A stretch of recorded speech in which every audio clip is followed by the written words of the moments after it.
একজন প্রযুক্তি উদ্যোক্তা হিসেবে বিশ্বজুড়ে পরিচিত ইলন মাস্ক বেশ কয়েক বছর ধরে আলোচনার কেন্দ্রবিন্দুতে আছেন। তার ব্যতিক্রমী ব্যক্তিত্ব বিস্মিত করার মতো। স্পেসএক্স প্রতিষ্ঠার মাধ্যমে সবচেয়ে বেশি আলোচনায় আসেন ইলন মাস্ক। ব্যবসায়ী হিসেবে নিজেকে তিনি এমন উচ্চতায় নিয়ে গেছেন যে এখন বিল গেটস, স্টিভ জবস সহ অন্যদের সঙ্গে তাকে তুলনা করা হয়। ইলন মাস্কের এই পথ চলার গল্প বলতে চাই আজকের এই ভিডিওতে। ইলন মাস্ক 1971 সালের 28 জুন দক্ষিণ আফ্রিকার প্রিটোরিয়াতে জন্মগ্রহণ করেন। 3 ভাই বোনের মধ্যে তিনি সবার বড়। তার বাবা একজন সফল প্রকৌশলী, তার মা ছিলেন মডেল ও পুষ্টিবিদ। তার ভাই কিম্বল মাস্ক একজন পরিবেশবাদী ও ভেঞ্চার ক্যাপিটালিস্ট। বোন টোস্কা মাস্ক পুরস্কার বিজয়ী পরিচালক ও প্রযোজক।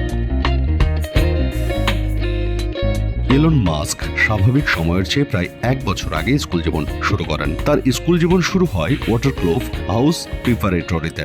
সেখান থেকে পরে প্রিটোরিয়া বয়েজ হাই স্কুলে যান। ইলন মাস্কের বয়স যখন 10 বছর, তখন তার বাবা মায়ের বিবাহ বিচ্ছেদ হয়। তিনি অনেক মেধাবী হলেও স্কুলে তাকে বেশ কঠিন সময় পার করতে হয়েছিল। তার আফ্রিকান সংস্কৃতির খুব কম বন্ধু আছে। বড় হয়েও তিনি অনেক প্রতিকূলতার মুখে পড়েন, তবে তিনি মেনে নিয়েছিলেন জীবনে বড় হতে হলে প্রতিকূলতা আসবে।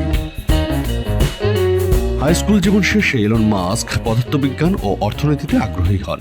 তিনি কানাডার কুইন্স ইউনিভার্সিটিতে 2 বছর পড়াশোনা করেন। এই 2 বছর পর পেনসিলভেনিয়া বিশ্ববিদ্যালয়ে চলে যান। সেখানে তিনি 2টি মেজর বিষয়ে ডিগ্রি নেন। ইলন মাস্ক পেনসিলভেনিয়ার ওয়ার্টন স্কুল থেকে পদার্থবিজ্ঞানে স্নাতক ডিগ্রি অর্জনের পাশাপাশি অর্থনীতিতে ব্যাচেলর অব আর্টস ডিগ্রি অর্জন করেন। এই 2টি ডিগ্রি ইলনকে তার ক্যারিয়ার গড়তে সহায়তা করেছিল। এগুলো তাকে কয়েকটি ব্যবসায়িক ধারণা ও ধারণাগুলোর সাফল্য পরিমাপে সহায়তা করেছিল।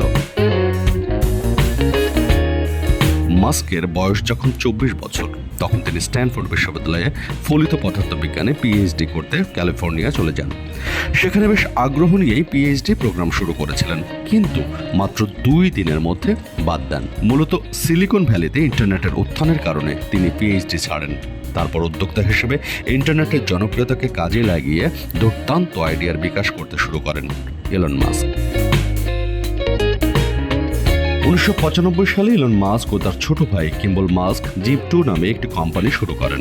জিপ2 সংবাদপত্র প্রতিষ্ঠানের কাছে লাইসেন্সযুক্ত সফটওয়্যার সরবরাহ করত। 1999 সালে কম্প্যাক্ট কম্পিউটার কর্পোরেশনের কাছে $300 মিলিয়ন জিপ2 বিক্রি করে দেন মাস্ক। এই বিক্রি মাস্কের জন্য নতুন সম্ভাবনা খুলে দিয়েছিল এবং তিনি X.com শুরু করেন। হ্যারিস ফ্রিকার, অ্যাড হো এবং ক্রিস্টোফার পেইনের সঙ্গে ইলন মাস্ক X.com প্রতিষ্ঠা করেন। এটি একটি অনলাইন ব্যাংক ছিল। এই প্রতিষ্ঠানটির ব্যবসায়িক মডেলটি তার সময়ের জন্য নতুন উদ্ভাবন ছিল, যা পরে কনফিনিটি ইনকর্পোরেটেডের সঙ্গে একীভূত হয়। এই একীভূত হওয়ার মাধ্যমে আরও একটি দুর্দান্ত প্রতিষ্ঠান চালু হয়েছিল, পেপাল।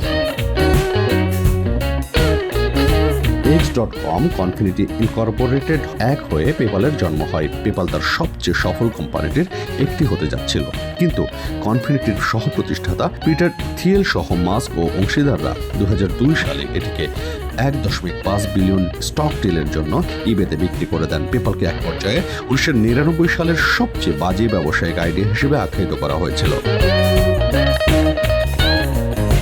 2000 সালে হানিমুনে থাকাকালীন মাস্ককে সিইও পদ থেকে সরিয়ে দেওয়া হয়। পেপাল থেকে সরিয়ে দেওয়ার পর ইলন মাস্ক ভবিষ্যতের বৈদ্যুতিক গাড়ির দিকে দৃষ্টি দেন। তিনি টেসলার জন্য অর্থ সংগ্রহ করেন এবং 2003 সালে কোম্পানিটি চালু করেন।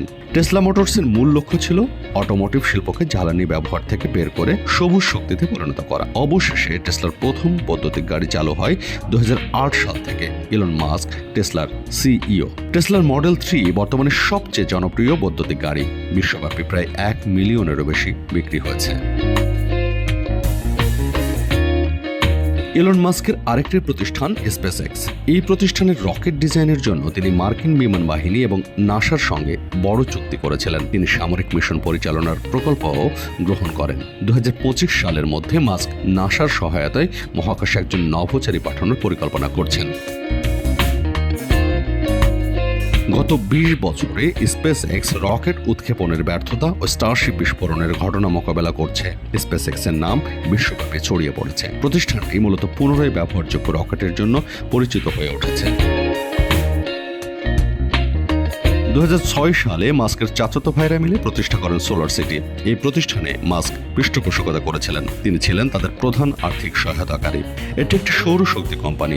2010 দশকের মাঝামাঝিতে যুক্তরাষ্ট্রের শীর্ষ আবাসিক সোলার কোম্পানি হয়ে ওঠে। কোম্পানিটি সৌর শক্তি সিস্টেম চালু করে আবাসিক ব্যবহারকারীদের ইজারা দিয়েছিল। মাস্ক টেসলার মাধ্যমে 2016 সালে সোলার সিটিকে $2.6 বিলিয়ন স্টকের বিনিময়ে কিনে নেন। পরে টেসলা এনার্জি নামে তার কার্যক্রমে অন্তর্ভুক্ত করেন। 2022 সালে $44 বিলিয়ন টুইটার কেনার উদ্যোগ নেন এলন মাস্ক। পরে দীর্ঘ 6 মাস নানান নাটকীয়তার শেষে টুইটারের নিয়ন্ত্রণ নেন এলন মাস্ক। এছাড়াও মাস্ক 2015 সালে অলাভজনক সংস্থা ওপেন এআই প্রতিষ্ঠা করেন। 2016 সালে তিনি নিউরালিঙ্ক এবং বোরিং কোম্পানি প্রতিষ্ঠা করেন। এলন মাস্ক একজন সফল ব্যবসায়ী। তিনি বিশ্বের বিভিন্ন প্রান্তের মানুষের অনুপ্রেরণা হয়ে উঠেছেন। উদ্যোক্তাদের জন্য তার পরামর্শ, সফলতার কোনো শর্টকাট রাস্তা নেই। সফল হতে পরিশ্রম করতে হবে এবং নিজের লক্ষ্য অটুট থাকতে হবে।